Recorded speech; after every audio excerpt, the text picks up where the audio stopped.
Bung Karno, proklamator kemerdekaan, Bapak pendiri bangsa, merenungkan dan merumuskan Pancasila yang kemudian disahkan oleh PPKI sebagai dasar negara dan mewariskan Pancasila bagi bangsa dan negara. History shows that clearly, and so indeed that's the history of the whole world. We call this something the Pancasila. Panca is 5, Sila is principle. We call this something Pancasila. Pancasila or the 5 pillars of our state. Sejak diajukan oleh pemerintah maupun negara sahabat pada 2018, akhirnya 3 arsip bersejarah Indonesia ditetapkan Organisasi Pendidikan, Keilmuan dan Kebudayaan Perserikatan Bangsa-Bangsa atau UNESCO sebagai Memory of the World atau Arsip Warisan Dunia. Memory of the World (MOW). MOW adalah salah satu program UNESCO berupa pelestarian ingatan kolektif dunia yang didorong dari kesadaran akan perawatan dan akses terhadap warisan dokumenter di berbagai belahan dunia. Sampai saat ini Indonesia berhasil mendapat pengakuan dunia untuk naskah Lagaliko, naskah Negara Kertagama, naskah Babad Diponegoro, arsip Konferensi Asia Afrika, arsip Restorasi Borobudur, dokumentasi peristiwa tsunami Samudra Hindia, dan naskah Cerita Panji. Presiden RI Joko Widodo menjelaskan dari 11 dokumen sejarah milik Indonesia yang saat ini sudah masuk dalam daftar Memory of the World. Salah satunya adalah naskah pidato Presiden pertama RI Soekarno pada sidang Majelis Umum PBB tahun 1960 yang berjudul To Build the World Anew.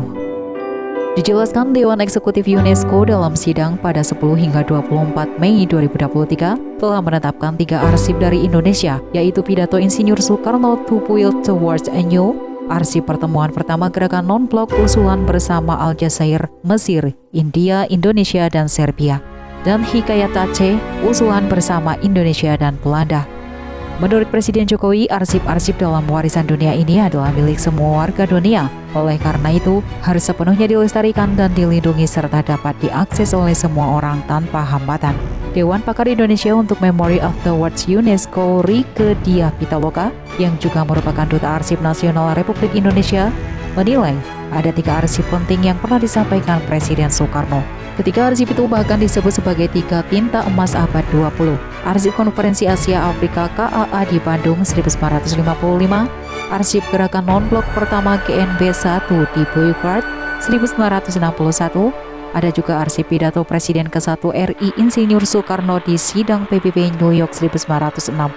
Ketiga arsip tersebut dinilai sebagai kapital simbolis Indonesia untuk memosisikan diri dalam percaturan geopolitik sekarang dan masa depan.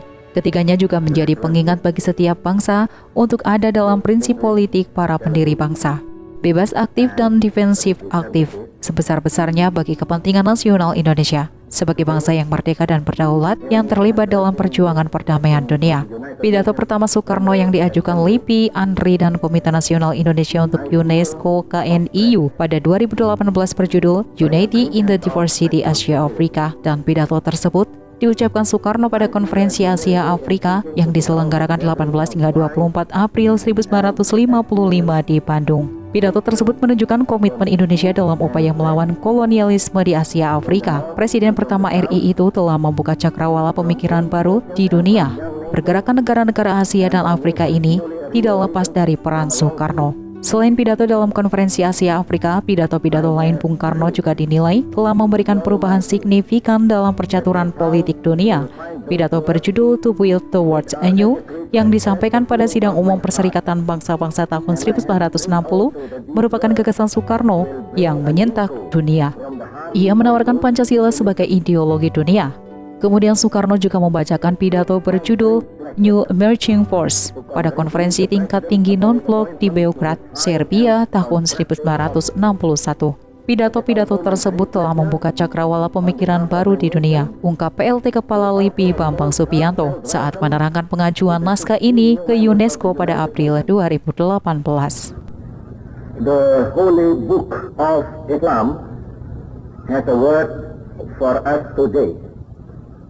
The Quran says in my language, hai sekalian manusia, sesungguhnya aku telah menjadikan kamu sekalian dari seorang lelaki dan seorang perempuan.